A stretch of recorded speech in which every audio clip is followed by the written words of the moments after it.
I welcome you all, basketball degenerates, to another episode of the Pass First, Shoot Later podcast brought to you by the OC Basketball League.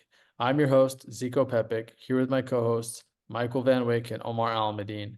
And just like every week, Omar has something going on we got to talk about. And this week, Omar is, where are you at, Omar? Oh, I'm all the way in Lebanon. Just like Zico was a couple weeks ago. He was in his home country. I'm in my home country. So I'm coming to you live at 7 a.m. There you go. Good morning. It's good evening for us, but I'm in my home country too, if you guys didn't know. Omar, how was the flight there? I know it can be challenging when you have kids flying. So, You know any what? It exciting was it stories? wasn't it wasn't well, other than the fact that he was trying to climb over everything, the handrest, trying to climb over to the other side, talk to everybody around him. But other than that, he slept, and we had a long layover in Turkey, so that was kind of dreadful. But other than that, it was good. Still jet lag. Layovers I've never been really up since bother me, man. 4:30. I like So exploring airports. you How said does what?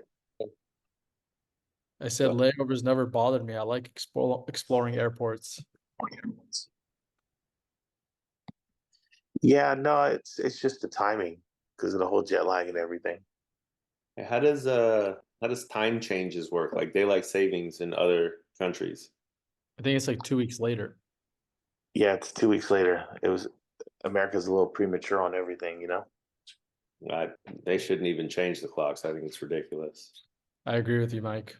I hate that they change it. It's terrible Same for. here. Speaking of Same kids, here. what are we going to talk about today? Today, we're going to talk about something we said we were going to talk about. I Oh, think the all kids season long, and every time we mention. the I should make a note. Omar is lagging by like 3 seconds, so he might interrupt us randomly. He's not doing it on purpose. It's just he thinks he's on normal time, but It's going to be like all those on-field reporters. Down to you, Omar. Oh, hey, what's going on, guys? hey, the struggles of a third world country, baby.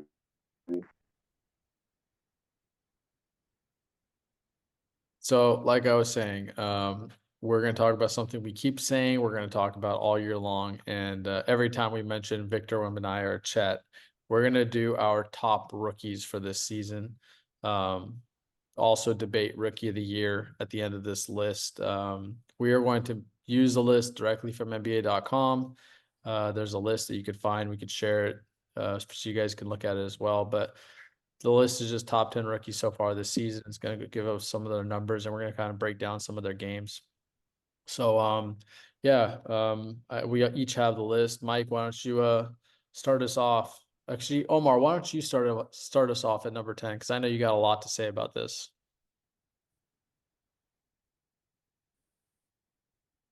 If Omar didn't freeze on us. Looks like Omar froze on us. Omar meant to say Tumani Kamara. Well, number 10, you got Tumani Kamara from Portland. Yes, you do. This I can't tell if he's lagging or now if he's up to speed. Well, we'll just interrupt, and when he pops in, he pops in. Like you said, Tumani Kamara, Portland Trailblazers, 23-year-old kid, so he's a older rookie. He's a lefty from Belgium.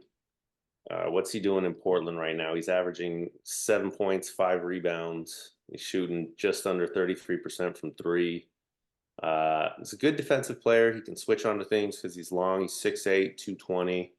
Long wingspan, bigger hands, helps him defend bigger ball handlers and then bigger um, what?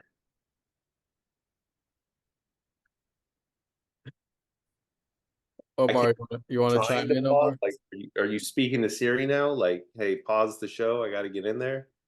This ball handler is a normal everyday basketball word that no one's pausing for. no, no, No, you used a different term. I think the listeners will find out once they hear the term you use and my delayed pause reaction. They'll get it.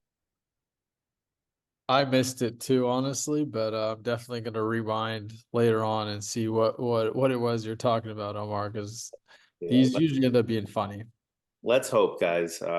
Comment if I said something that needed to be paused, and then like and subscribe while you're doing that too. We got that early in the show now. You That's know, good. We're gonna hit that at least twice because we're already so delayed. I just want to make sure we get it in there. Anything? Do you guys have anything to add on this number 10 guy?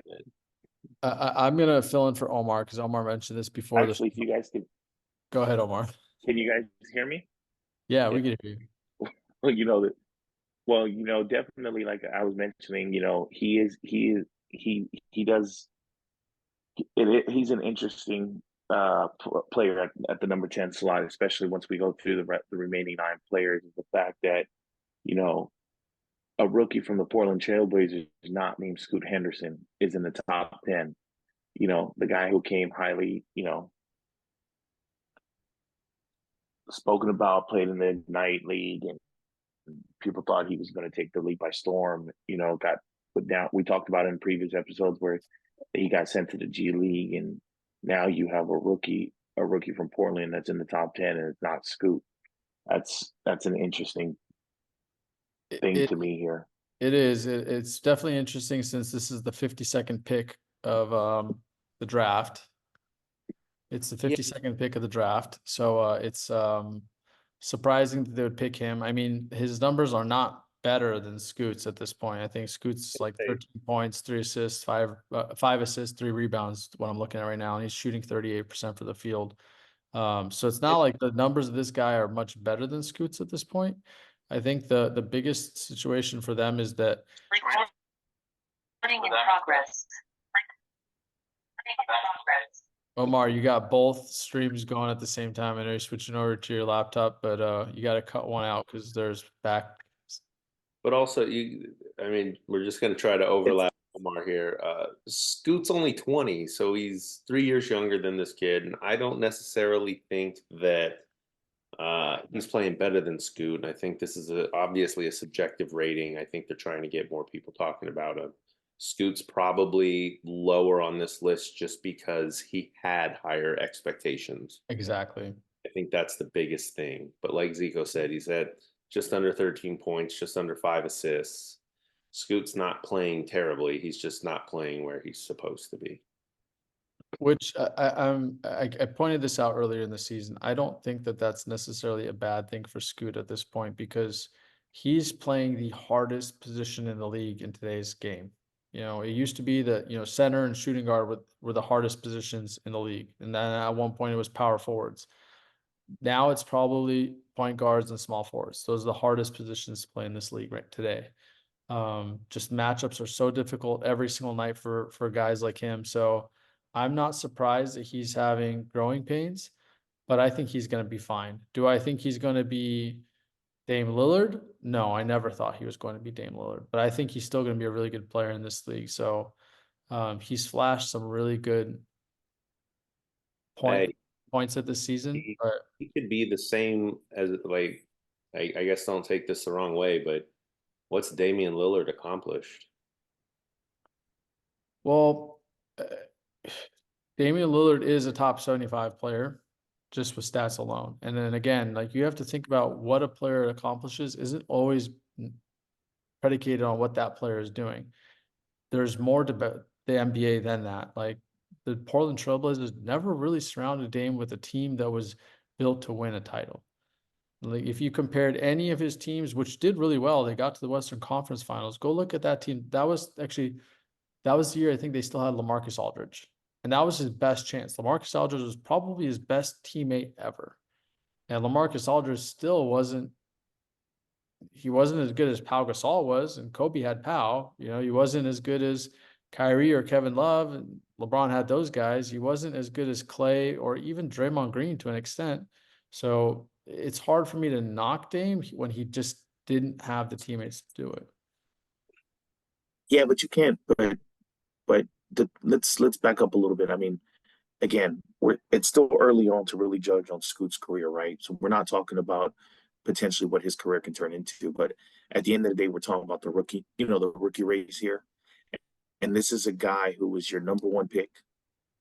This is a guy who actually played in the NBA system a year earlier than most of these guys. Now put Chet alone because he was injured, right? That's a little separate, separate topic. But all the other guys, I mean, this is a guy who played in the NBA system a year prior, physically, athletically.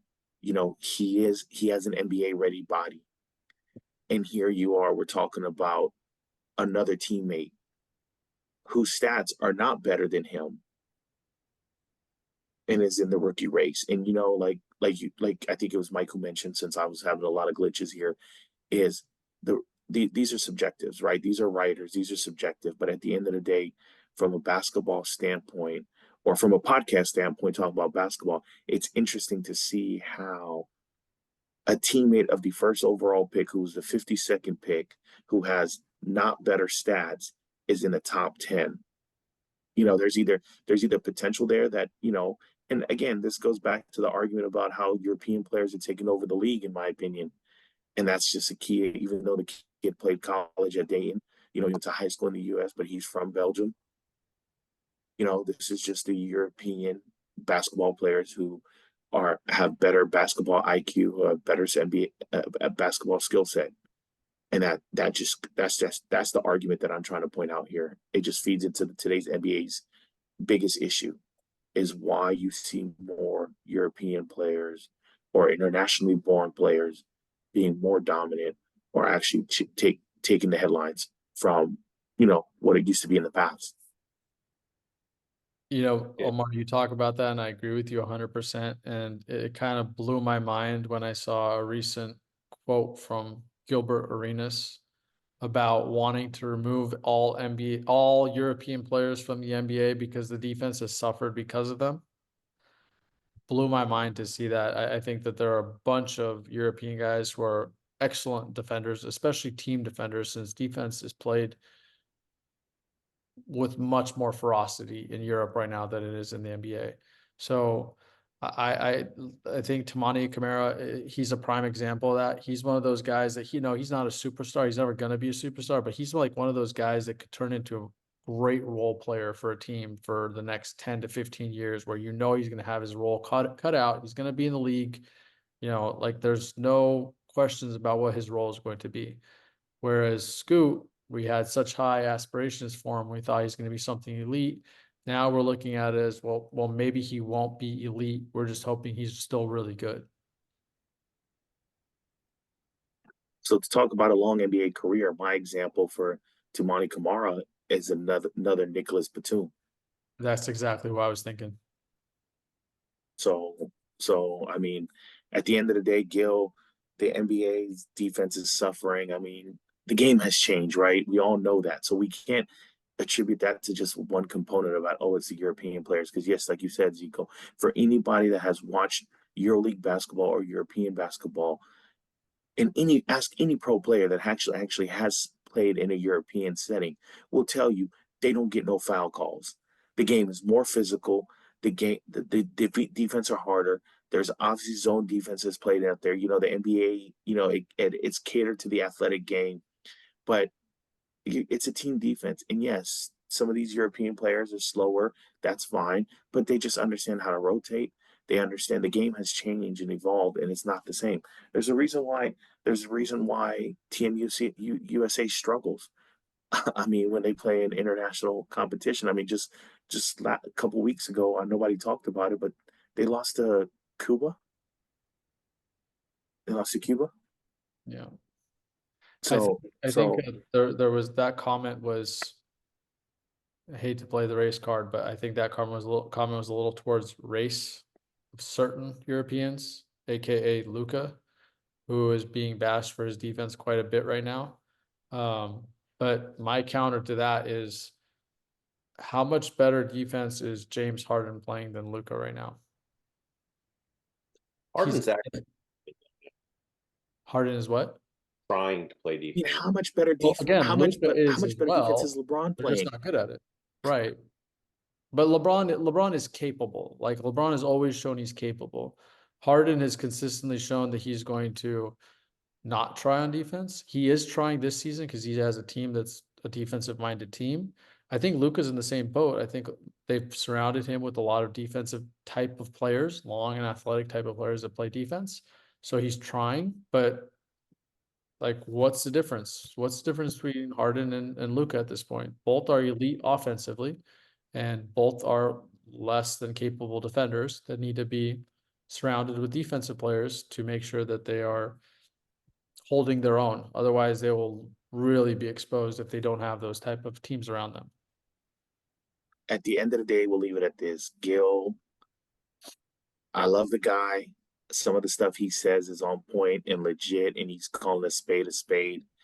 But Gil is also a guy who's there for clickbaits too. He says some off the wall stuff to get the reposts and everything. You know, look, at the end of the day, you can speak facts 100% of the time. There's always gonna be that small percentage where you're going to say something that's off the wall that doesn't resonate for everybody. Yeah, but I think a lot of this goes back to there's been a lot of arguments lately about 90s basketball versus current basketball and the way the defense has changed. And in the 90s, they didn't play defense. And the three of us are going to sit here and say that's crazy. But there's an argument out there right now that in the 90s, they didn't play defense. It was soft, and they play more defense now. And it's just craziness. So I think a lot of it goes back to that, where he's trying to defend his era of basketball.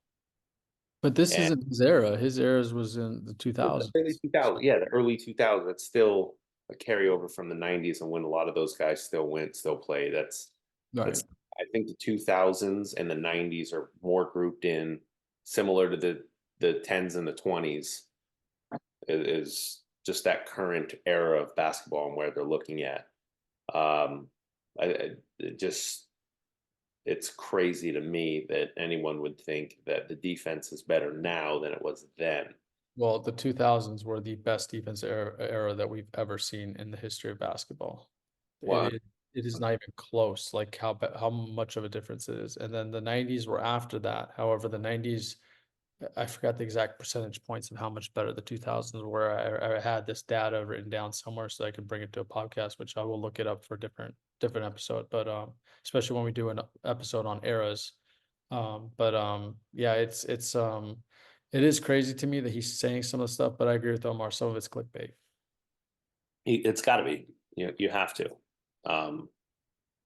It's We got our fourth member. Yeah, you guys been asking for a special guest. You know, we finally got our special guest here today. Actually, this morning. Hi, buddy. awake early. You awake? He can't hear you guys. Hold on. No, you can't. Go ahead. Say hi. Say hi. Wave. Say hi. It's too early for him, man. He needs his coffee. Yeah, he's been up for a while roaming around, and he just crawled all the way to the other room and found me. So what are your thoughts on this era of defense? I mean, the era of defense, like we talked about it, the game has Nothing. Nothing. Go ahead. I didn't even hear what you said. The glitch kind of helped you there. But you know, we talk about it all the time. The game has changed, right? The game has changed, and the type of basketball has changed. So with that, every component of the game changes, right? So we can't talk about offense changes or the type of offense that's being played. Defense changes with that. So yeah, the game has changed. To me, I think the game has changed to softer in the NBA. So I'll just leave it at that. I know we harp on that a lot every week, but you know, this is a perfect transition. I know we went on.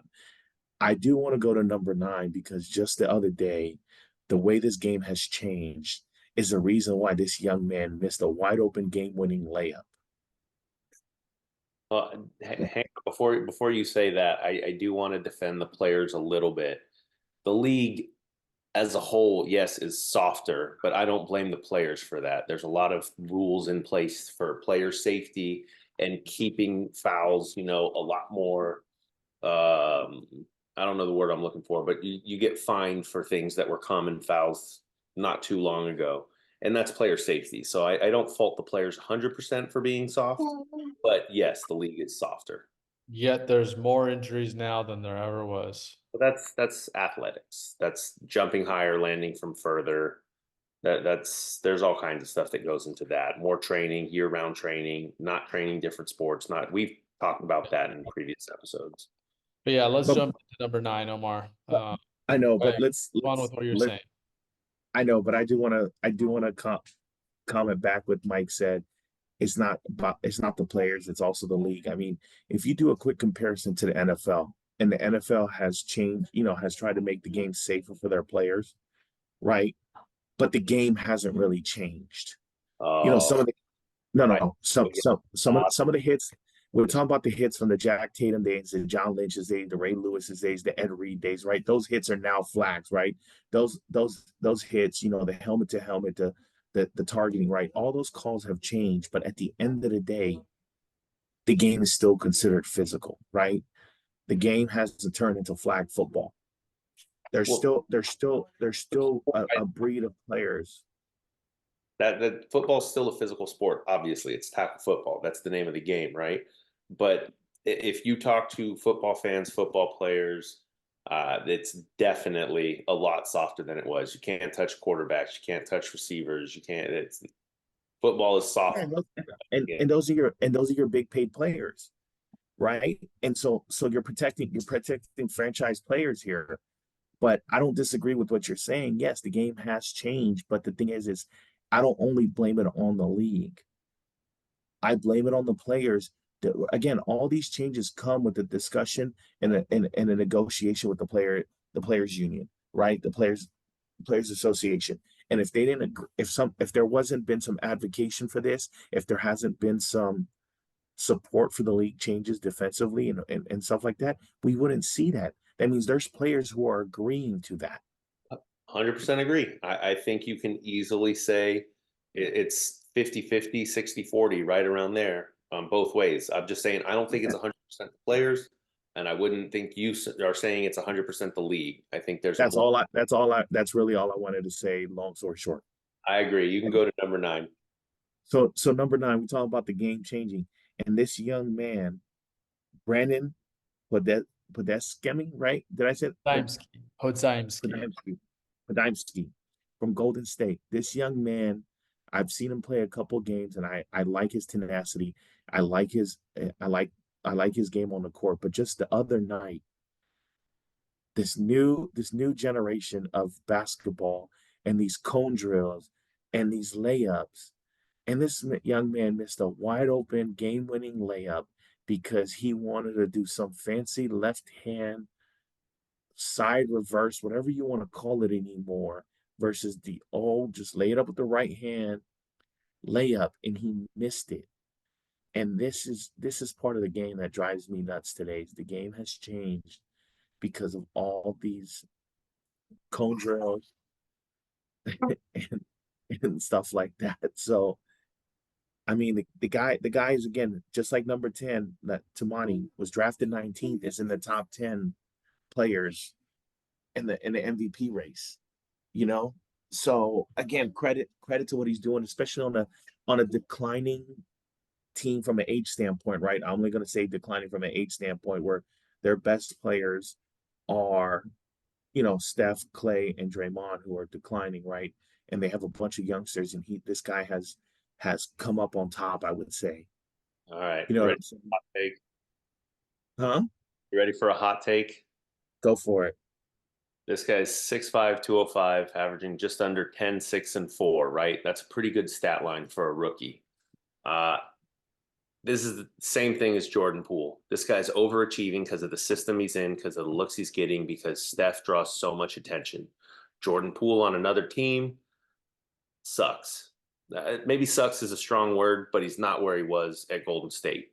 I think Jordan Poole, some of that's going to be mental because of Draymond punching him in the face, but I think this kid is overachieving. This might be his ceiling of where he's at. He might always be 10, 6, and 4 on this team till Steph goes away and he starts getting more defense hitting him. Great. And Mike, I'm not gonna call this a great comparison, but that's a reasonable comparison because we at the end of the day we talk about a system, right? You take certain players from certain systems, put them in certain systems, they excel. I just don't agree completely with the Jordan Poole because Jordan Poole is just an airhead. That's two different things there. I'm gonna go out there and say it. He's an airhead knucklehead who got his chin checked by Draymond. That's because, and we see why. You know, this is a guy who, you know, who tried to be something he wasn't when he was on that team versus completely buying it. Because we know there were moments when he was in Golden State, putting up the numbers he was in the so-called system, where players were looking at him like, you got to be kidding me, right? So it's not, this is not a great comparison in a sense because I don't see that happening with this kid. You know what I'm saying? Maybe I agree with Omar. Go I ahead, don't see Zico. this happening. I don't see this happening with this kid in particular. I think that this draft pick was directly correlated to them losing Dante DiVincenzo. The team knew that Dante was leaving. They knew he was going to New York. They knew Jalen Brunson had, you know, lobbied for him to come over there. They knew Josh Hart was lobbying for him to go over there, bring that Villanova crew back together. So I think that this replacement was for Dante DiVincenzo. And I think this is a very similar player to that. I think that the Golden State Warriors learned from that Jordan Poole mistake. Jordan Poole is a free-flowing player. He's not a system player. He plays off of a whim. And when he has a lot of attention drawn away from him, as in is the way he did with Curry and with Klay Thompson on that team, he was able to do whatever he wanted. It was like playing against cones for him. Podziemski's different. Podziemski's a systems player. If there's a good system in there for him, he will be successful. And I could see him doing really well with Golden State. I could see him doing really well with Miami, with the New York Knicks. If he's in a situation where he knows where he has to be and there's structure put into it, and then there's veterans there to take pressure off him, I think he's the kind of guy who could be a 10-year player in this league and be very successful. Do I think he's a star in any way, shape, or form? No. But I think he kind of falls into that category of Toumani Camara. He's just going to be a really good role player for a long time. He did take Klay's starting spot. I don't think that's as much as speaks to him being that good as it spoke to Klay maybe taking more than 1 or 2 steps back in his career. But I think he's a solid player. Again, I think the comparison for him is Dante DiVincenzo. I think we're just not seeing it yet because he's a rookie. But that's where I think he's kind of at. And I think that was the direction Golden State had with choosing him because they knew they lost a really solid player in DiVincenzo. And I can see that. Like I said, he's a decent, he's a big guard, right? And he's averaging good numbers.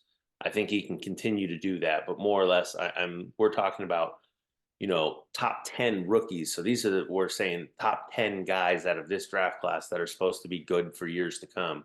Where I think he's more of what you just said, a rotation player at best. He gets some minutes, he can come in, he can play. Like, I think this may be, I think his ceiling is an Alex Caruso, Austin Reeves type player, where it's hard work, it's effort. He moves well without the ball. He can do the things when he has the ball that he needs to do if he's put in the position. He's not going to go and be your guy. He's never going to be the number 1 guy on a team. I don't think any of us would say that about him. And I just think that's how he's reached his ceiling. He did it at a young age, but this is it for him. 10, 6, 4, that's where he's at, which is good, very serviceable, long career, could play for a while, maybe become a 6th man of the year if he adds a little more skill, maybe plays a little better defense because he's somewhat of a liability, not for lack of effort, but just for lack of ability. So I think that we're kind of saying the same thing, but differently. But you know, Mike, before I make my comment, I'm gonna go ahead and say like and subscribe because I want to touch on a point that you mentioned earlier. You know what? I said it. That's why I said like and subscribe because I'm about to touch on a point that you brought up earlier. And you mentioned he's not a player that's going to lead a franchise, right? And he could be, like you put it, you gave him somewhat of a ceiling where you said he could be the six man, guy. But if you look at everybody else in this top 10, I think there's only, in my opinion, there's maybe three in a fourth one stretch that can actually be franchise players. I think Right? that's every draft. I think that's the reality of, like, if you get four guys who are franchise players in a I draft. mean, we can't say that every draft. We can go back to like further drafts and see where the talent pool was much better, right? So that's a very good episode to have where we talk about different drafts and how bad it went from, having, because we can talk about the Dwayne Wade year, right? Or the Kobe year, right? But in this situation here, as Mike said, there was two. I'm saying three, potentially a fourth, right? And that I'll come up and say that right now. It's the top four right now who are our top four for a reason. But at the end of the day, there's not that many players to even consider franchise players right now. So we're talking about rookie of the years, right? This is an award and a stat that can mean nothing next year, right? They get And- traded to a different team off the potential and then get buried on the bench, right? Or injured like Grant Hill. You did say that 96 draft was a completely different outlier of a year. There were a ton of stars in that draft that some of them had longer careers than others, but that draft was loaded. Yeah. Exactly. So that was just Ezekiel's comment about, but again, a kid drafted 19, local kid too. He went to Santa Clara, being able to put his name in the top 10 rookie of the year candidates, that's kudos to what he's been able to do this year, playing alongside Steph, Draymond, and Clay. Zico, I know you've talked about this player, I think a few times before. Yes, number 8, Bilal Koulibaly. I'm a big fan of this kid. He's another French kid. He was actually teammates of Wembanyama. They grew up together and played together in France. This guy has elite defensive potential written all over him to me. This season, he's only averaging 9.4 points, 4.1 rebounds, and 1.7 assists. But I think that this is one of those kids that if you sit on, he's gonna kind of remind me of like an OG Anunoby type of player. I think in like 6 or 7 years, I think he has phenomenal length to his body. Like if you look at his arm leg length, sorry. He It's a said- delayed pause. Talking about, Okay, It's delayed. talking about Yeah, Wizard Bilal. We moved on. Yeah, Bilal. Yeah, we're on number 8, Bilal Koulibaly, and 6'7" wingspan. yes, again, he reminds me of OG Anunoby. He's just that wingspan's amazing. The way he plays defense, the positions he's in all the time. You don't really like watching the Wizards play right now. They're not fun to watch, but if you're a Wizards fan, this is one of the guys you have to be excited for. And he did take the starting role away from Jordan Poole. So they slotted him down at small forward next to Kuzma. I think he's a good player. I think he's going to be a good player for a long time. And I think that was a great pickup. It's the only bright spot on that Wizards roster. If you're a Wizards fan, you're sad because you're going to lose. No, you know what? I mean, I could see him staying, like as long as you pay him, like that's going to be the reality. Like if you pay him, he'll stay. But I wouldn't be surprised to see Wemby beg him to come over to San Antonio at some point. But you know what? It's still nice for them to have him right now, is what I meant. Like if you're team building, that's a guy you want on your team. He's hitting just under 41% of his catch and shoot threes. Like you mentioned, he's already a defensive stud. He's 19 years old. You mentioned his wingspan. He's averaging 8 points. He's not getting plays ran for him. He's not getting typical looks. He's just putting his head down and going. He's going to be a good player. He's going to be a starter on a team, and it's not going to be in Washington. He's going to push his way out of there at some point.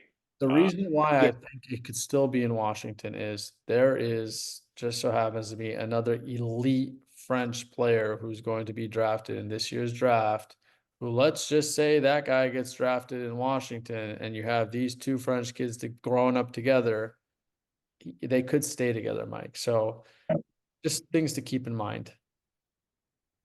Yeah, I don't. Well, one thing you guys also want to keep in mind here is this is another kid that was a pro for 2 years before coming to the NBA, right? And one of the top European, not the top, but one of the top European leagues, right? The French league is considered one of the top leagues in the world.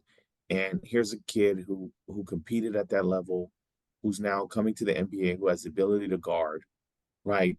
My only concern is,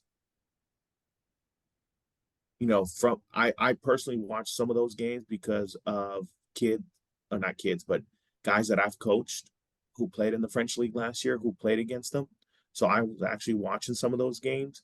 Shout out to Kyle Allman Jr. right now playing in Turkey.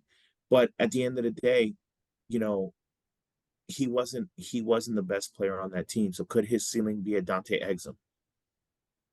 No, It's different to me. No, I know he's different, but I bring that up. I bring that up because, as I mentioned, you know, he's young. You know what I'm saying? He's a big guard, ability to guard. He's a forward, man. He's a small forward. He's I 6'8". know, but he can guard on the perimeter. He's 6'8". He can guard on the perimeter. I mean, what was Dante Exum? 6'6", 6'7"? He's 6'6", but Dante Exum also blew out his knee like that. That's like if you want to say like, oh, if he gets hurt, then sure. But I think they're completely different players. Dante Exum was a point guard. They touted him as being the next great point guard. This Bilal is going to be more of a Pascal Siakam SGA type player, in my opinion. I think he can get okay. maybe not. SGA, nah, that's a little too high for me. SGA is elite level offense. I don't think Bilal has that. Kid's 19 years old, and he doesn't get an opportunity to show what he can do because of who he plays with. No, well, I mean, he's only playing with one person that's chucking shots. That's Kyle Kuzma. So he actually has opportunities to score. He's just not that type of player. I watched him play when he was in France as well, and I think that I think he's in the mold more so of the OG Anunoby type. He's a 3-and-D player. He can create a little bit, but that's not necessarily his game. He fits within an offense. I think that for him, the best situation would be to be playing next to somebody who is a number one option to take the pressure off him so he doesn't have to. You put him next to SGA and he's perfect. Yeah, I'm just saying, I think SGA is his ceiling. I think OG Anunoby, Pascal Siakam, that's going to be more of where he falls. If my Dante Exum comparison was bad, then your SGA one is just as bad. Yeah, you guys are both off on this. I don't think you guys watch this guy enough to know because he's not a guard like whatsoever. He doesn't have skills. He's a forward. He's a small forward / power forward. Like he's still too young to play power forward right now in today's NBA, but I think he will down the line. So I don't think he fits that mold. I think he's again OG Anunoby's a really good comparison. Nicholas Batum's a really good comparison. He's kind of in that mold. He's just going to be in the right place at the right time type of a player. And he's another high level role player that will probably be in the league for a long time. And then again, this goes back to the comment we made about your top 10 right now projected rookie of the year candidates versus your draft pick. Your drafts, like you don't have that superstar talent. I'm going to pivot it real quick. You're talking about potentially the next year's first round pick, Alexander Sarr, who's playing in Australia right now, who's also a French kid, could be the second coming of Wemby for the league, and you get two of those guys, right? But again, he's not going to be your main player. He could potentially be, probably defensive player of the year for a couple seasons. Could be potentially a six-man candidate. But again, this is or Sarr? No, we're talking about Coulibaly. Okay. Yeah, I think Coulibaly is going to be a starter. I think it's just that he's going to need again a little more time before he can be a defensive player of the year candidate. I think he could be in that conversation consistently down the line. So I think that's where he's going to fall. But I'm gonna move on from him. I think we're all kind of agree what his, where he's gonna fall aside from the SGA comment. Let's revisit this in 4 years when he's 23 and see where he's at. Okay, I hope he's in the MVP conversation for the sake of the Washington Wizards. Comparison. Yeah, Yeah, for comparison the you sake made. of the Washington Wizards, because it's been bad watching any of their games this season. Not going to be on the Wizards. I'm telling you. 4 years, he still Yep. will be. He's going to be under his rookie contract unless he demands a Unless trade. Mike, if somebody trades for him, but he has to show enough potential for somebody to package him, and then if he does have that kind of potential, then that They're means not trading. the Wizards are going to be asking for a lot for him, and nobody's going to package. The only something point, for the Wizards. point he can leave, like if he wants on his own free will, is in 7 years. That's the way the NBA has set up the NBA contracts. They're gonna have their first 3 years, their rookie contract, and then the team has Then their it's a team option. team option for restricted rights, and that'll be a 4-year contract. So in 7 years, if you want to say he's gone in 7 years, then I will oblige. I mean, We'll still yeah, revisit. Maybe he'll be great for Washington. Who knows? all right. Again, for So Washington's sake. We're spending way too much time on these bottom 5. I'm trying Yeah. to. Okay. Well, here's a fun one. I don't know if you guys have seen him play. Number 7, Keontae George. I still think he's a little bit of a role player, but he's one of those guys that could end up being really similar to like Jordan Clarkson, an elite level scoring guard off the bench. He's already averaging 11 points, 3 rebounds, and 5 assists for the Utah Jazz. He started some games. He's come off the bench for a few games. He's fun. He's really fun to watch. I don't know if you guys watch him. He's electric. He's got great energy about him. He's got great offensive talent. Again, I think Jordan Clarkson is a comparison like that he'll probably fall under, or like a CJ McCollum. I think he has the potential to be a 20-point scorer in the league. Fringe all-star, but probably will never make it just because there'll be bigger names there. But he's really fun to watch if you haven't watched him. I have not watched him, so I can't comment too much about him. He's in Utah. Like you said, he's averaging 12, just under 5, and 3 rebounds. They say he's shifty. He can move well. I haven't seen him play. So 6'4", 20 years old, shooting 36% from 3. Right. Omar, have you seen him play? I mean, again, I've seen a little bit. I mean, I don't watch too many Utah Jazz games. Who does, right? But at the end of the day, kid played at Baylor, was a McDonald's All-American. You know what I'm saying? So the kid obviously, was also drafted, in right outside of the top 10. You know what I'm saying? He was a first round pick. So obviously he had the talent to potentially, sneak into the top 10 draft pick. But, again, you compared him to Jordan Clarkson, his teammate, right? Somebody that he's playing with right now to, the point I'm going to do is this is same with Brandon from Golden State. That's a very young team there. And there's a lot of guys on that team that are finding ways to gel, and for him to, come up on top in a potential rookie race here speaks a lot about the kid and his potential. I mean, you're talking about Colin Sexton, Lauri Markkanen, Jordan Clarkson. You know what I'm saying? There's a lot of players on the Utah Jazz team, and this kid is still contributing to that team. Yes, they're not going to an NBA Finals. They're not going whatnot. But the fact that he's been able to shine with all those players around him speaks a lot to him. So I'm excited to see what he brings in the next few years, especially if a guy like Jordan Clarkson does get moved. Because correct me if I'm wrong, I haven't watched him in a while, but don't they still got like Jalen Horton-Tucker too? That's another guy that he's probably sharing minutes with. Yeah, Taylor Horton-Tucker's still on the Utah Jazz as well. But He's sharing. He's probably, huh? Yeah, but Clarkson and Markkanen are injured still, aren't they? I don't know if they are right now, honestly. But again, he's been splitting time between Taylor Horton-Tucker, Clarkson, and the other guard that you mentioned. I'm sorry, I forgot his name. Colin Sexton. Colin Sexton. So that's kind of been their guard rotation. But like Omar said, even when those guys are there, this guy finds a way to contribute. He's taken most of Taylor Horton-Tucker's minutes, honestly. So he's a good player. I really like him. Again, he's fun. If you haven't watched him, I suggest watching some highlights. He's worth it. He's going to be a solid player. The kind of guy a lot of teams will look at to try and nab as a sixth man for their team. So Danny Ainge will trade him for picks. I promise you. probably will. And a team will come running for him. Moving on though, number 6, Derek Lively, the second, playing for the Dallas Mavericks. This was a draft pick I was really high on for the Mavs. I think it was a great pick for them. I liked Lively while he was in college.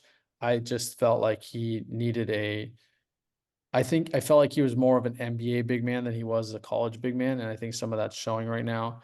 He's active. He's a rim runner. He plays defense. Dallas is the perfect place for him. You could tell Luka absolutely loves him. So does Kyrie. And he's young too. So I think number one, the place he was drafted was key for him. I think that's a really good fit for him. And for a guy to come in and average 9 points, nearly 8 rebounds, and 1.6 blocks per game as a rookie, it's really impressive to me. I know he's not Wemby, but he's definitely going to have a career for the next 15 years in the league. I think Yeah. Tyson Chandler is a really good comparison for him.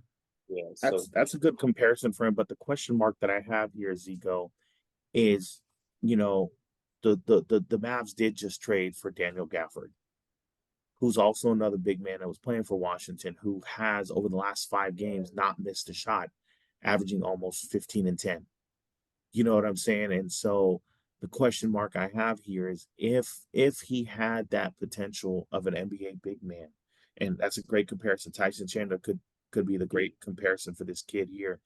Is the trade for another big man, how does that, stunt his growth, his development? Because that Daniel Gafford is balling out right now. Well, you can see in the last game that he played, the Derek Lively came off the bench, still had 22 points. I don't think it's going to affect him at all.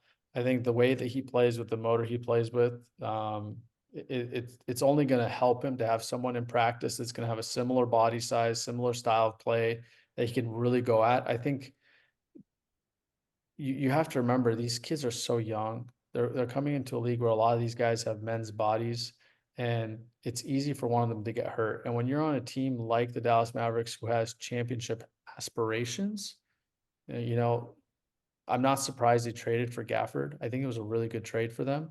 It gives Lively more time to develop. And if you remember Tyson Chandler, when he was drafted, he came off the bench for Eddie Curry. And he came off the bench for 3 full years for Eddie Curry. And it wasn't until he was traded to, at that time, the Charlotte Hornets to go play with Chris Paul that his game started to flourish when he was playing next to a point guard who could be the lob passer. So I think it's probably good for Lively to make sure his body develops. He's very skinny.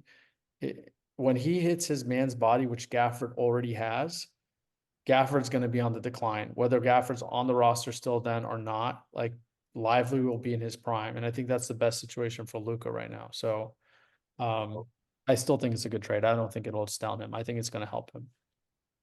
Lively is 20 years old, 7'1", all the things you mentioned. The one thing I'd like to just go ahead and point out is the Mavs defense is average at best, but without him, they would be garbage. So reading here, 8 of Dallas's top 10 defensive rated lineups, Lively is in. That's crazy. He's missed 11 games this season. They're 4-7 without him. But those defensive rating numbers are among lineups that have played at least 15 minutes together, and 8 of their top 10 include this kid. So Not to be surprised at all. to top that, that's a great start. He's going to continue to get better. Like Zico said, he's going to get stronger. He's going to fill out. He's going to get more physical. He's going to learn from these players. The other thing that they mentioned was majority of he's got 207 of his top passes are from Luka. So Luka likes giving him the ball. Luka's the main component of him on offense. He'll grow with Luka. He can continue to improve with Luka. So I think he's young. I think he's got a relatively high ceiling, but at the same time, the big man on me, I think Tyson Chandler's probably your best bet as far as a comparison. He's not going to go out and start shooting threes. He's not going to He become. is though, Mike. I was waiting for someone to say that. He actually shoots threes and he shoots them pretty efficiently. He's actually a good shooter. Does he? Yeah, I'm not joking. He's actually a good shooter. And that's part of that is like today's NBA. Like there's a lot of big men back in the 2000s and 90s. Had you put them in a situation where they had to shoot, they would have. They just they didn't do that at that time, you know. It was frowned upon. So he can shoot. I don't think he's going to be, you know, shooting 10 threes a game or anything like that, but he's the kind of guy that if you leave him open in the corner, he can knock down a three just to make the defense pay for it. So Nico, I better hope you're right because I'm going to look up stats on this, and it's not looking good. stats, look up stats. Not He looking can good. shoot. He can shoot. I'm telling you, he can shoot.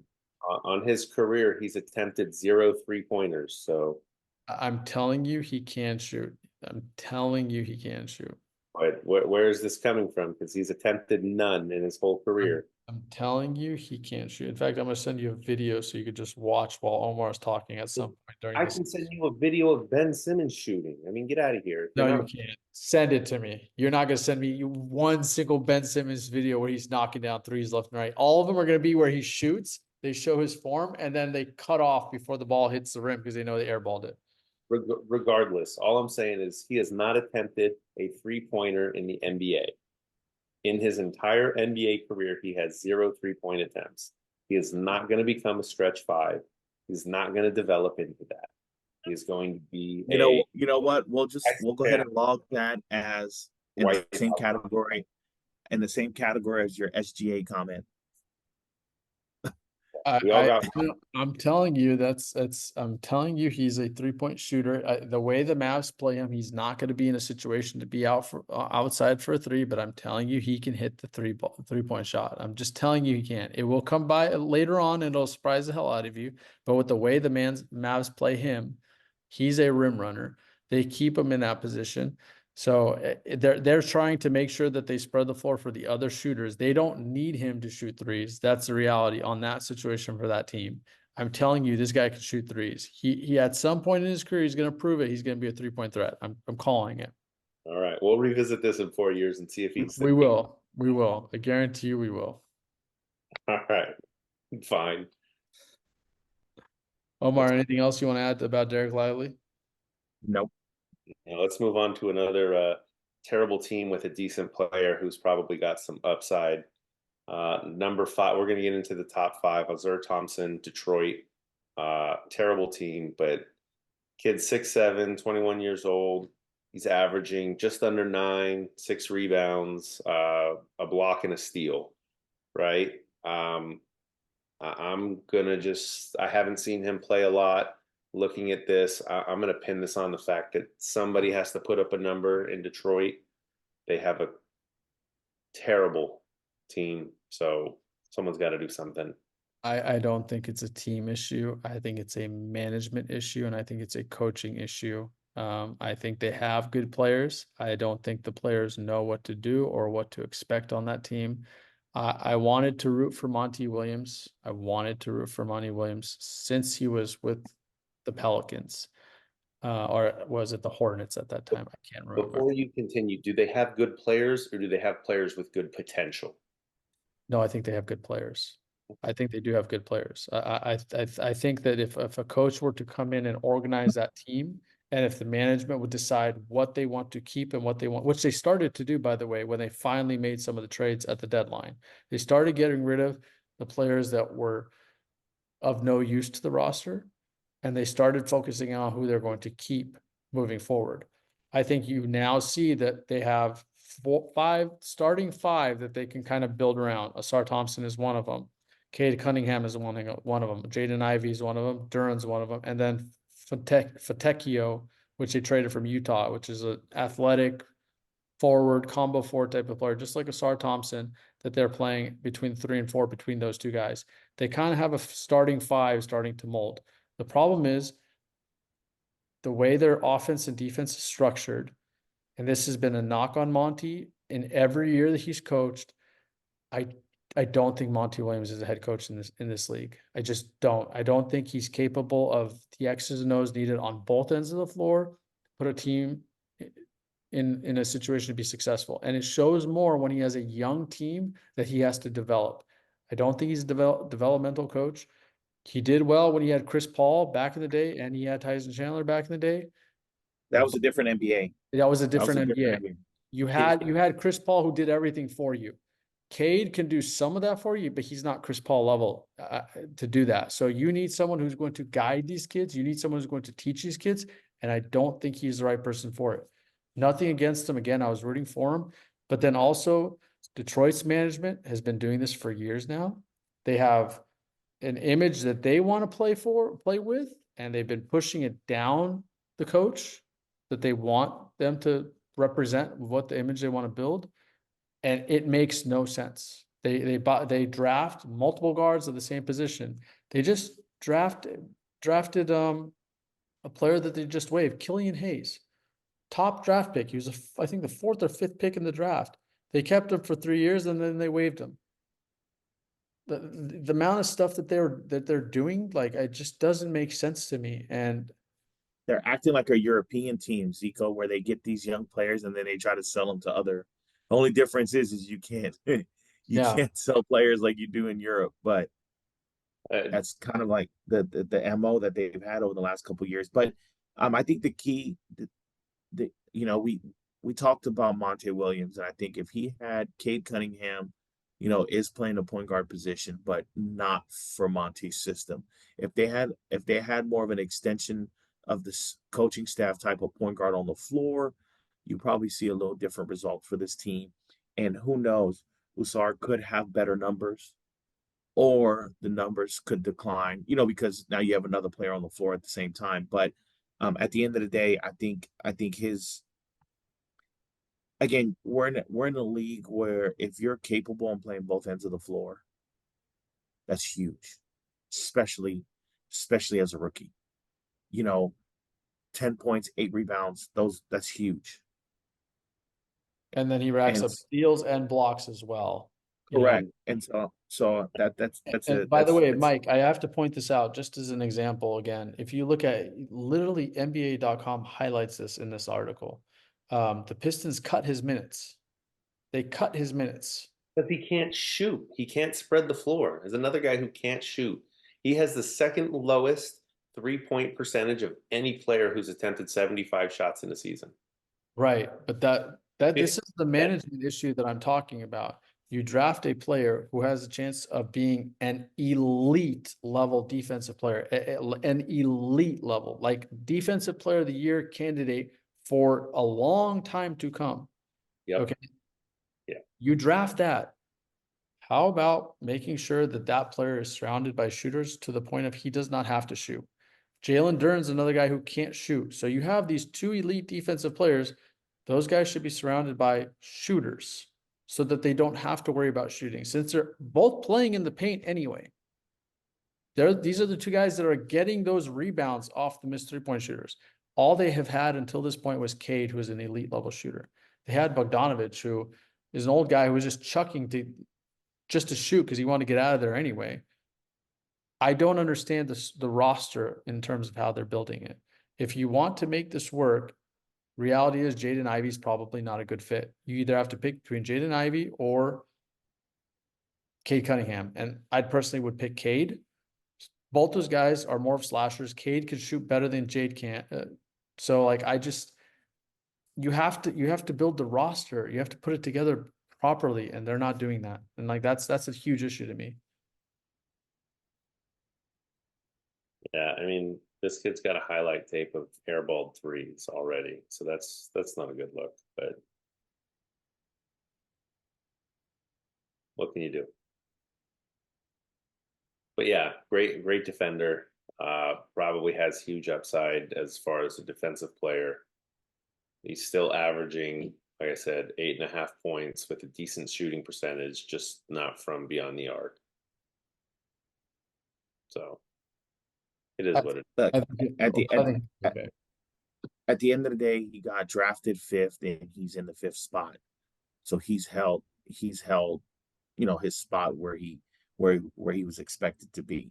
I mean, because at the end, right now, when we talk about the next four, I mean, I think what hurts a lot of people in a lot of these rookies in today's rookie ladder is the fact that, and we'll talk about him, but Chet being considered a rookie, even though he's been in the league under the league training and strength and conditioning, all that. But that's why technically you move everybody up one, right? So he's actually performing as one of the top four rookies per se.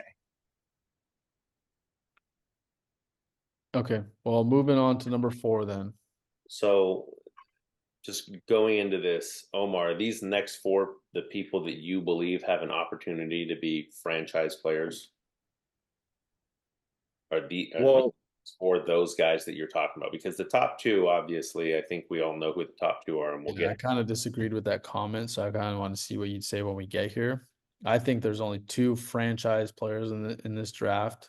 I mean, in this rookie year, since Chet kind of falls out of that. But I'm curious to see what you're going to say about these next 2. So, Omar, please lead into number 4. well, number 4 is Brandon Miller, the second overall pick. And again, we're talking about today's NBA here. Yes, he's playing on the Charlotte Hornets. He's putting up those numbers on that team. But then again, we're talking about a young 21-year-old, 6'7" wing, who has the ability to score in today's NBA. Is he 6'7" or 6'9"? He's like Well, 6. he's listed as 6'7". Okay. He's a small forward. He's a small forward, and this is a guy who, again, and we're talking about, this is a rookie, right? This is a rookie who has had the accolades coming into the NBA, from a McDonald's All-American to SEC Player of the Year, Rookie of the Year. So everywhere he's gone, he's actually been the best, right? Or voted the best, whatever you want to call it. And here we are, we have him in the top 4, and if we put Chet aside, right, top 3 rookies of this year. On a team, again, we know it's the Charlotte Hornets, that plays a factor, but is he going to continue his career in Charlotte? If he gets traded to the right team under the right system, at the end of the day, everything's about being in the right place to be able to excel. I mean, we're talking about, yeah, can his numbers improve?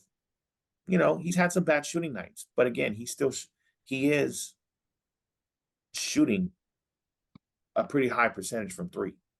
37% from 3, which is much better than the last 2 guys we talked about. So I will say And Brandon Miller. go ahead, Zico. I think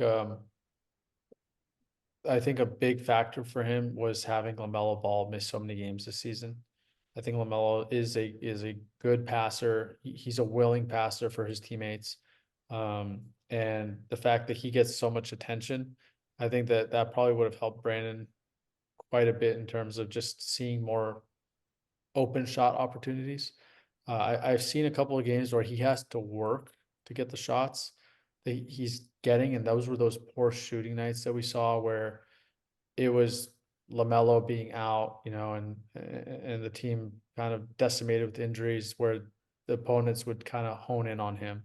And that's tough for any rookie. I think he definitely has good potential. They came in kind of comparing him to Paul George. I think that would definitely be his ceiling. But I don't think he's going to be as good as Paul George is. There's something that's kind of, I think the defense for Paul George was what really made Paul George what he is today. I don't see the defense for Brandon Miller yet. I think offensively, then definitely he has the potential to be, like a Paul George 25 point per game scorer in this league. So especially as a Well, number and he was the face of a franchise in Indiana. Remember? not You know what originally. I'm saying? Remember, it was actually Danny Green that was, and David West were the faces of that team, and he was kind of And that was quick, and that quickly faded away. Danny quickly Granger. Sorry, not Danny Green. Danny Granger. Yeah, I know who you meant, Danny Granger. But then that quickly fizzled away, right? As soon as Paul George, broke into the scene, they realized where it was, and that's why he's been this, superstar. He has his own signature shoe. He's now been he's been in big trades, been either the 1-2 punch for almost every team he's gone to. You know what I'm saying? But again, you're right. Defensively, that might be the drawback here. But again, it's Charlotte. It's hard for me to really judge any player on a Charlotte team outside of LaMelo because he's going to do what he does no matter where you put him on, whatever team you put him because he's been playing like that ever since high school. You know, but this is a guy who could benefit from a possible trade. I think a guy like him, you know, going to San Antonio will be great under Popovich. I personally just don't see that happening. I think if anyone from that team gets traded, it's gonna end up being LaMelo. When he has the opportunity to leave, he might do that, especially if they don't offer him the supermax. But I think that you're probably gonna see him, LaMelo and Brandon Miller there for a long time. And then whoever they draft in this year's draft, I think that that'll be the future of this team. The team did have a lot of dysfunction going on. You know, I think Mikal Bridges' situation hurt them as well. You have to kind of keep that in mind. They do have some nice pieces, but they just need more time, and that's all. So I don't see them from a franchise standpoint. You can't just let those guys walk away, and you have to get something legitimate back to trade a number 2 pick, especially to a team that had the number 1 pick in the same draft. So I don't know what they could possibly trade that would get that deal done, but I just don't see that happening. I think you're probably going to see him there for a long time. And if LaMelo leaves, he's the one that's going to be getting that super max contract because they don't want him to leave. Then that's going to guy who's going to be the face of that franchise, and he's going to be the leading scorer. And then that goes back to the statement that I made earlier: whether he's in Charlotte or goes somewhere else, there's a chance for this kid to be the face of a franchise. Yeah, well, I just don't think he has the skill set to like legitimately be a number 1 option on a team. But we'll see. I think there's time for him, but we'll see as the years go on for him. Number 3, here's another fun one. A guy I actually really like watching. Played at UCLA, which is probably my favorite college team to watch play basketball. Jaime Jaquez Jr. Playing for the Miami Heat. He was the 18th pick, and here he is at number 3 in the rookie ladder. So, what do you guys think of him? I know Amar's a fan of his too. This is I'm going to be brief on this because this is another guy. He's 23 years old, so he's a lot older than a lot of these other guys. He's had that time in college. He's adjusted. He knows the speed better. He has filled out more. He should be a little stronger. He's 6'7", 225, averaging just under 13 and 4 rebounds. He plays on a team that has great culture. He plays with guys that are going to push him, high energy. He's doing all the right things in the right places. But I think a lot of his numbers come from his maturity.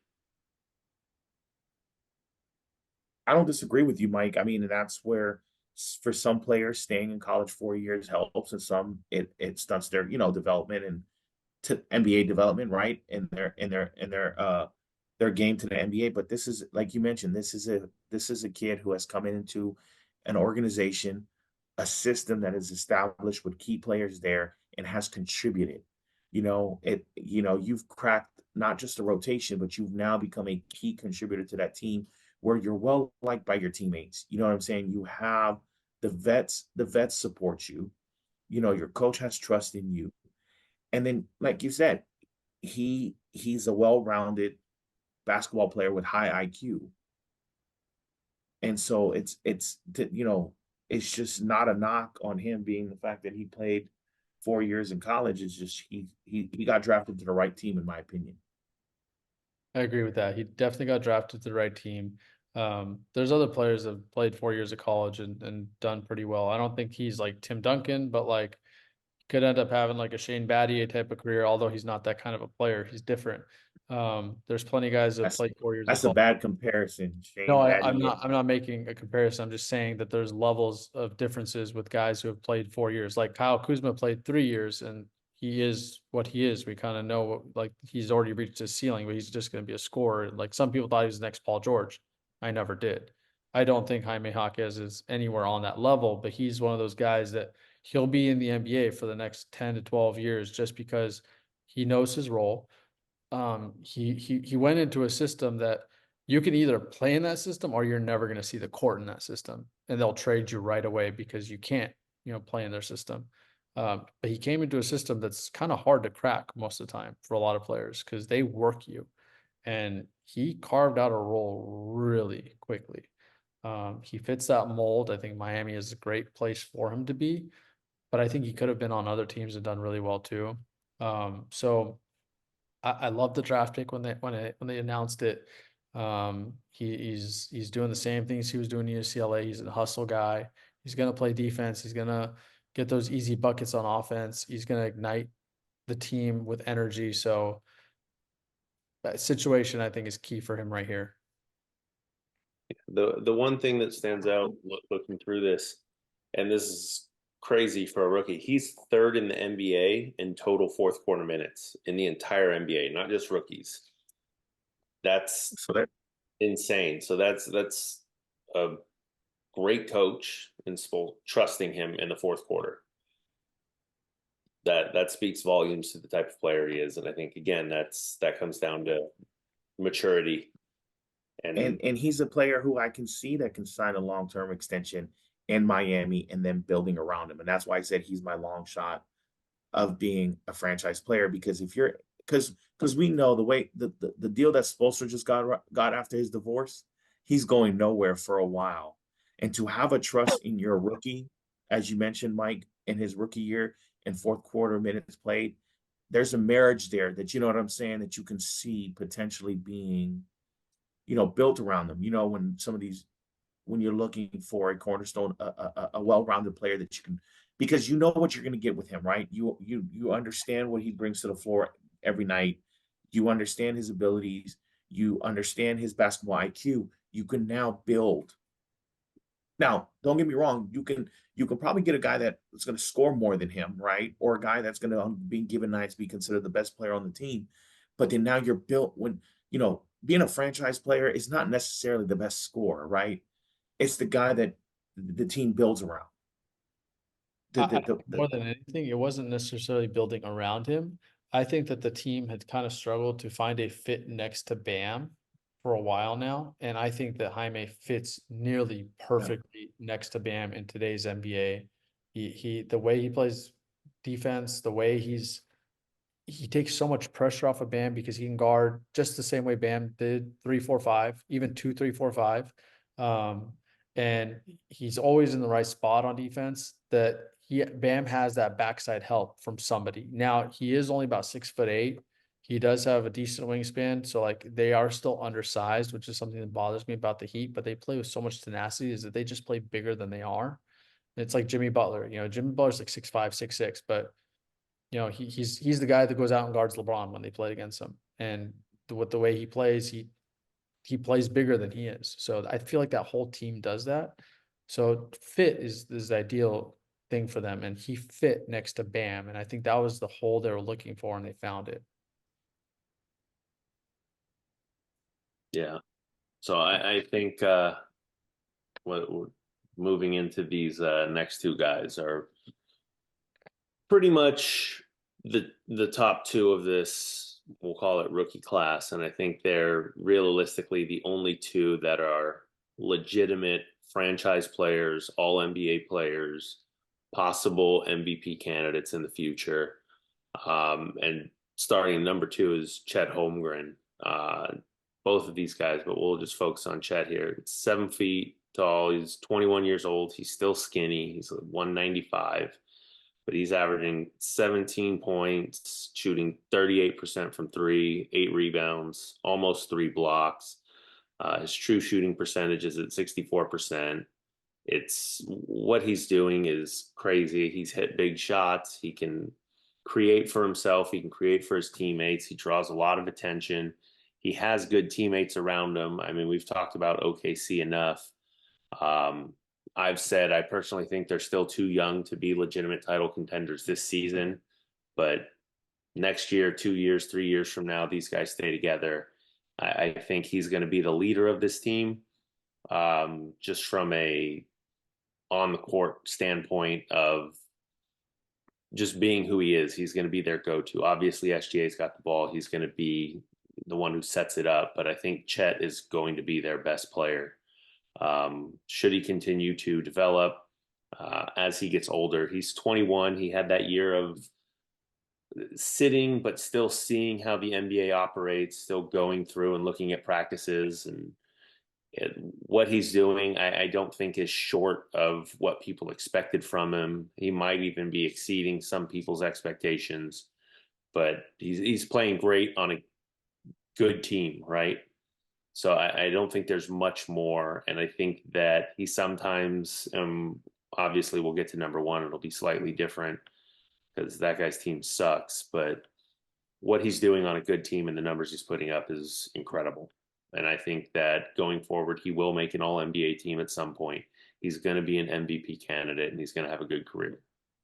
And he's going to be a defensive player of the year candidate. I think that's the most exciting thing about these top two for me. I think that these guys are going to be battling for the defensive player of the year every year for the rest of their careers. I think that's like the coolest thing when two guys are coming in, obviously not the same draft class, but right next to each other, where they're both going to have that capability. I think that for the next 10 to 15 years, these two guys are going to be on that list of at least top 5 defensive player of the year candidates. And that's my favorite thing about both of them.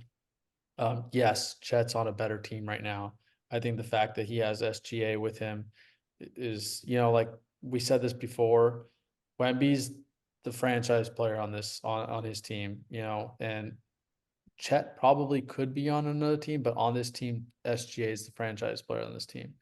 I kind of think that him and SGA are almost like a new school type of Kobe and Powell duo in today's NBA.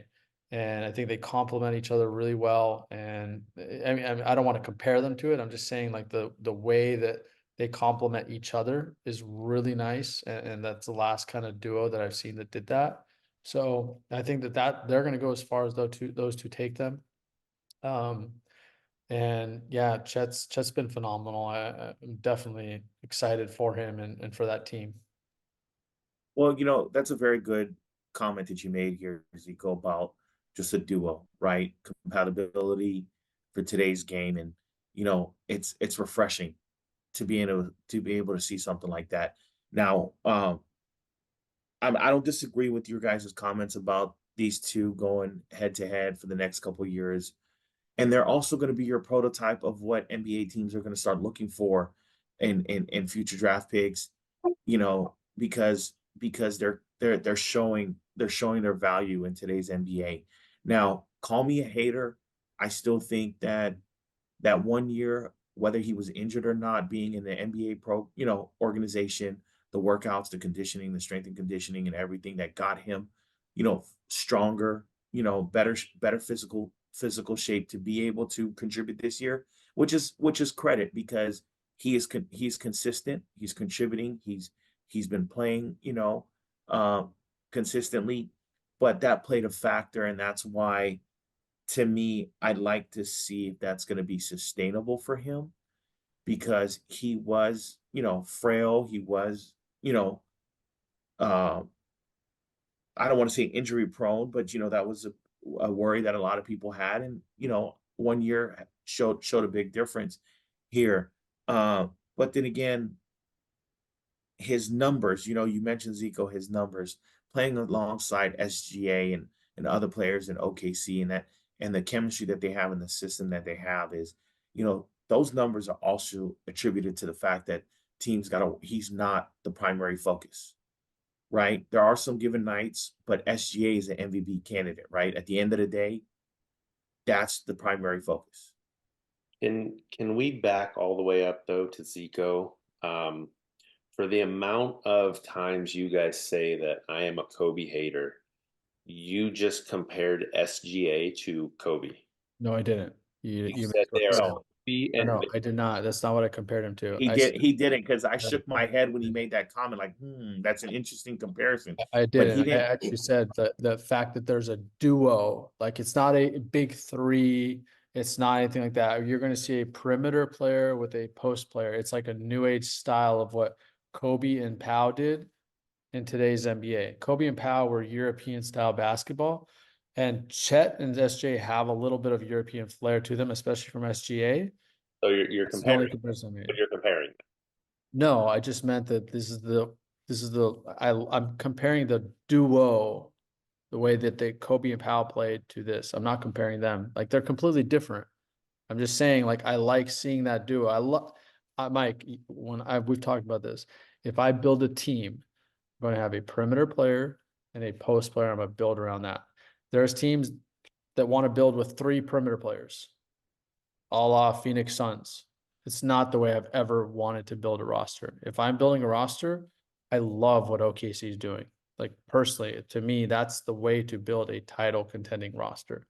Like right now, San Antonio's gaping hole. They need a perimeter threat to take pressure off of Wemby. Am I wrong? No, Omar missed the pause on that one there, but yeah, just I heard they're like Kobe. House. Omar saw what I was talking about. First he hesitated, and then he heard the rest of it. You walked away for the rest of it, and I'm not comparing them. I'm just saying that I like having that perimeter / big man combo, and I think that's what's helping Chet be successful. So that's all I meant. I'll go back and listen. I did have to step away real quick, but I just wanted to make sure that you weren't comparing them because he is nowhere near that. I think SGA is more of a point guard, and I think Kobe Bryant is more of a shooting guard. So SGA is the kind of guy who Chet has a better chance of passing Pau Gasol than SGA does of catching Kobe. agree. Again, I wasn't comparing them. I Okay. didn't say that. All right. I just meant Same like page then. perimeter / big man duo, which again is my favorite thing to see. And so like this is the first duo I've seen since Kobe and Powell where I like seeing that kind of combination that complements each other so well. That's what I meant. All right, let's move to number 1, and let's have Omar start with his thoughts. Actually, I want to start with this one if that's okay, since I've let you guys start with all the other ones. That's fine. I was just reading the text message.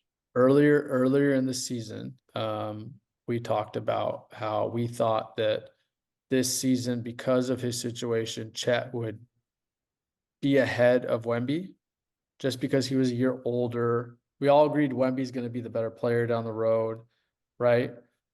Wemby has skyrocketed. I know he's on a bad team. However, the stuff he's doing, he's rookie of the year to me. Maybe Chet could do more if he was on a bad team. Maybe if he's on Detroit and he's going to put up insane numbers, like, okay, fine. But I think Wemby is hands down the rookie of the year. I think he's absolutely earned it. He stepped his game up so much. He's had some unbelievable games this season. So, what is Omar doing now? I don't know, but you didn't get the text. His computer's dying. But I completely agree with you. I think Wemby is absolutely insane. I think this guy is going to be an MVP candidate for years to come. I think the team will get better or he'll get in a better situation. He's 20 years old. He's 7'4". Obviously, he has a skill set for a guy his size that is unlike any other. He's averaging just shy of 21 points. He's shooting 33% from 3, 10 rebounds. He's at 3.5 blocks a game. He's just continued to get better throughout the season, adding more and more skill sets as he goes. He has a great coach and leader. Yeah, he has some teammates that really don't utilize him as much as he should be, but that's changing as he adjusts his skill set. And I think he's just going to continue to get better. I think he's going to be a once in a lifetime player.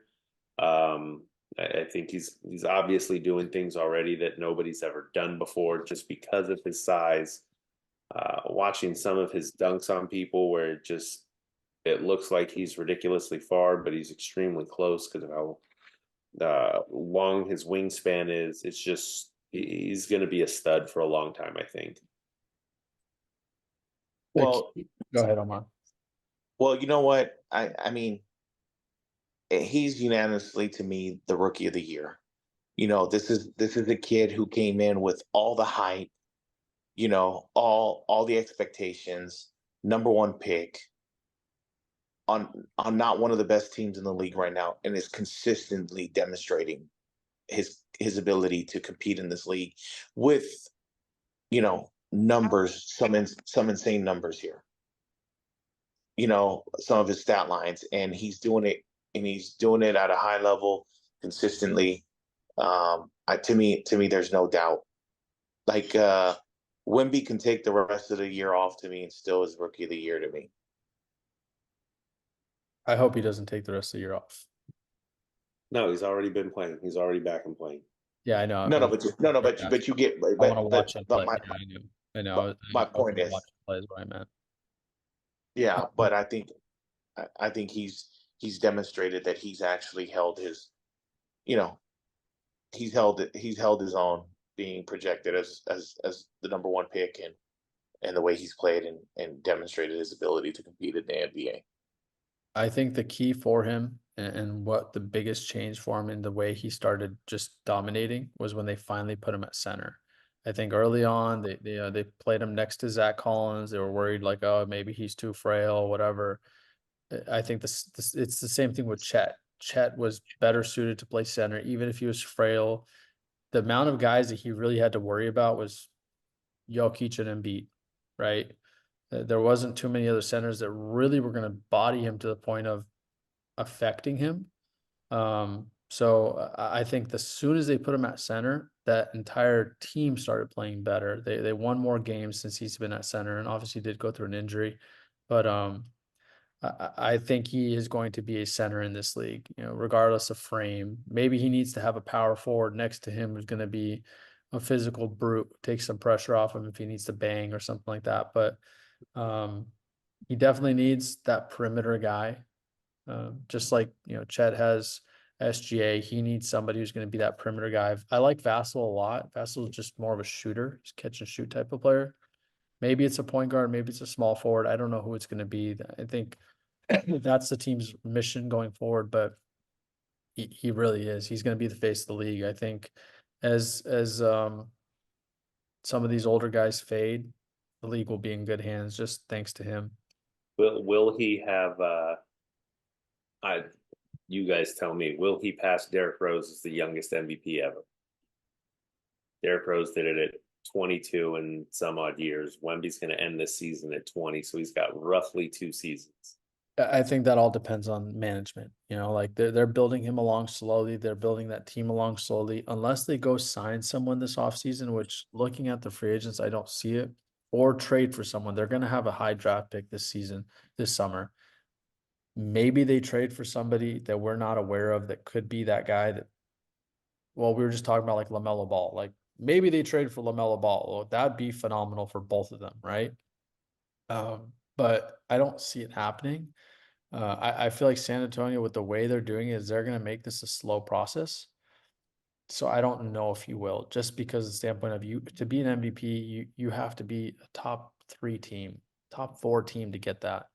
And do you see the Spurs being a top 4 team in the next 2 years? No, that's what I was saying. I mean, obviously, I don't think that there's any. For as much as we've talked about great players, I don't think there's any one person that can bring a team that's constructed like San Antonio currently to the top. He needs at least one other guy. Could they get him? Maybe. Could there be somebody else out there? Who knows? It's probably far-fetched to think he's going to be the youngest rookie ever, but 2 seasons is a long time. There's a lot of moves. Like I said, they have a great coach. He's continuing to get better, and some of his stuff is already unstoppable. And once he gets stronger, once he gets a little more poised, the game's going to start slowing down for him even more. And who knows what he can do on it, right? They do need a point guard that can consistently get him the ball. They need guys that are not trying to show off what they're capable of instead of playing team basketball. But they could get there. You never know. They could. You guys made a comment. You guys made a comment earlier. Do you guys see the Spurs being a top 4 team in the NBA? I mean, with that organization has always found a way to be relevant. Now, this is probably the longest rebuilding process that they've had in a while. and Pop decided to come back because of them drafting Victor, you know, I wouldn't be surprised to see them making trades or making signings to actually make them more competitive in the West. I wouldn't put it past the Spurs. It's a great organization, and they're not they know how to develop players, and they know how to get it done, in my opinion.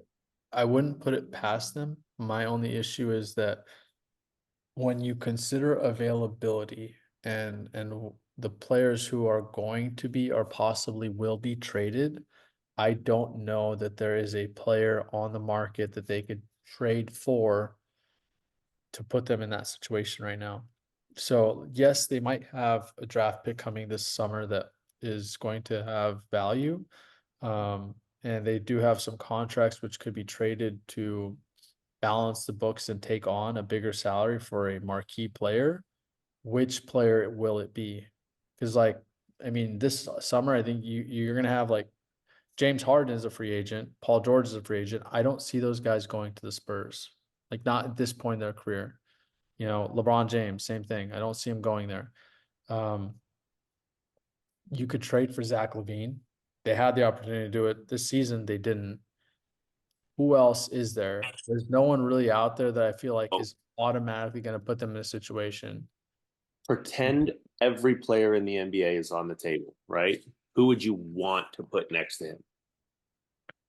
If I'm putting someone next to him, it needs to be someone who's similar in age so that they could grow up together, but someone's a little further along than him so that they could guide him into it.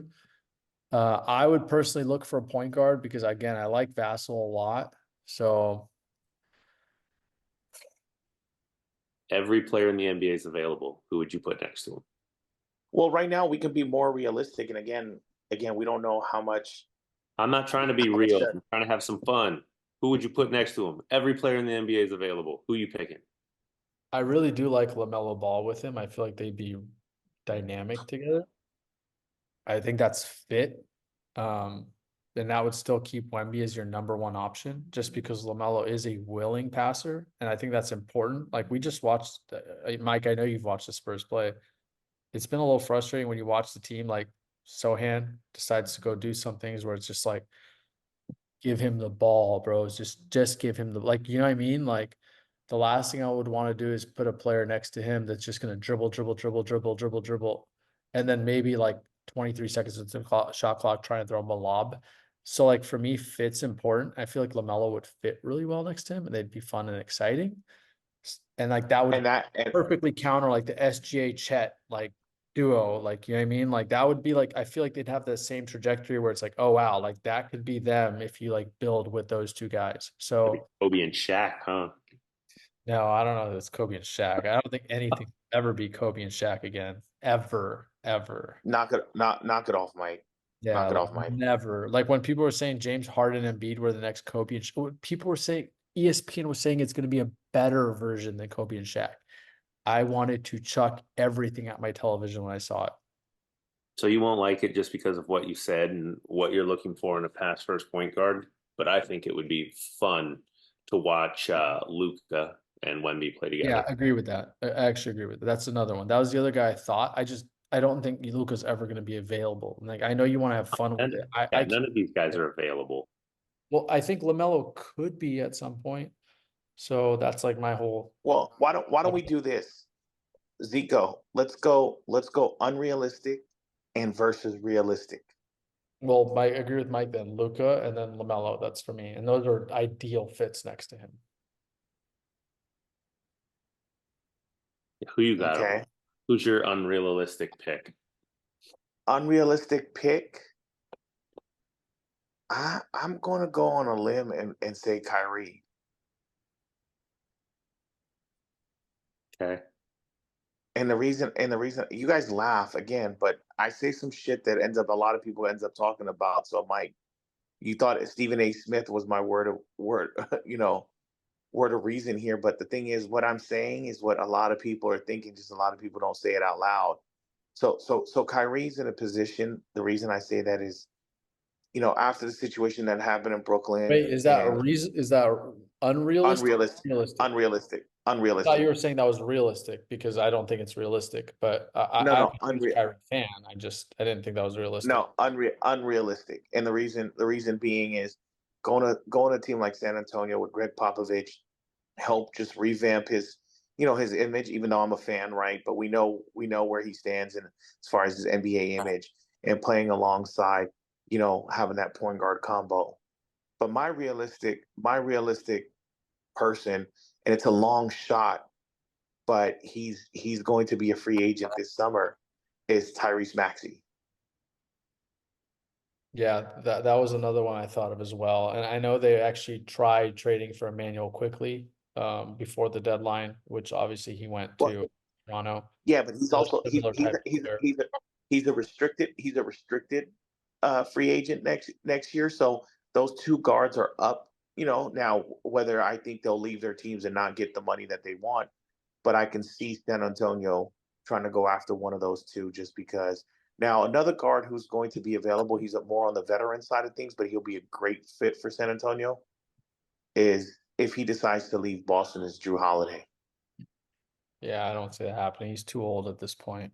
If he goes, he's going to go to a team where he has a legitimate title chance, and I just don't see him going Well, anywhere. if he wins one this year, If he then wins, he's he's already. still going to want to go to a team that he could win a title with. Like when you're 36 years old, you're not looking like, yeah, I'm going to go to the Spurs and help Wemby develop. Like, it's not like he's the same position where he's like a veteran backup who says, like, I love that kid. I want to see him. Like Keith Kloss. Like, if Keith Kloss was in the NBA right now, he's a veteran. He'd be like, I want to go to San Antonio and practice that kid every day and teach him. Right. Let's get it all figured out and get Kawhi Leonard back to San Antonio. I don't know if that's. I mean, I know Pop would love it. I actually think the guy that Pop's gonna go for is Shantae Murray.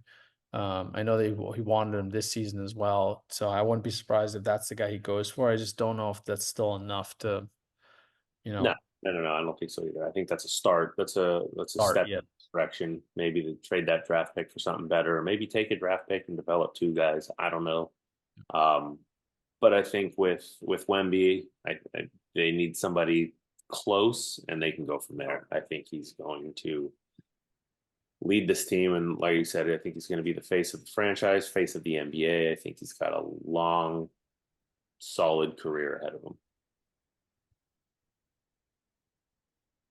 I think that's a good way to finish an episode. All of us in agreement. There you go. And Omar, you don't need to make a phone call because it's early where you're at, and it's super late here. So no one's. Plus you brought your kid in there, and I'm going to accept that. There you go. We need a special guest appearance. Yeah, I could work on that while you're gone, actually, Omar. I did talk to somebody. I don't want to say his name on air, but I did talk to somebody about joining the show at some point since you're gone. So I'll see if I can make that work. Okay.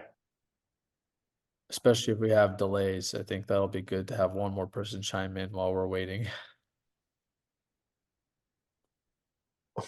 Zico and I will meet up. We'll record one in person, and then you won't get to say anything on your delay because it'll just be in real time for us. We'll just keep going. I'll set my iPad up with you right there, and we'll put your face in the middle. I don't know. Was it on my end? It was fine. Was it still delayed throughout? Nah, you got much better than. You got better. The beginning was fun. That's true. You did have delayed pause. Yeah, Zico needs to go watch both of those. Everybody needs to watch it. And then after you watch it, remember to like and subscribe again. All right, guys. Thank you guys again. Omar, have a great rest of your day. Mike, go to bed. I'm gonna. All right, guys. All right, fellas. Perfect.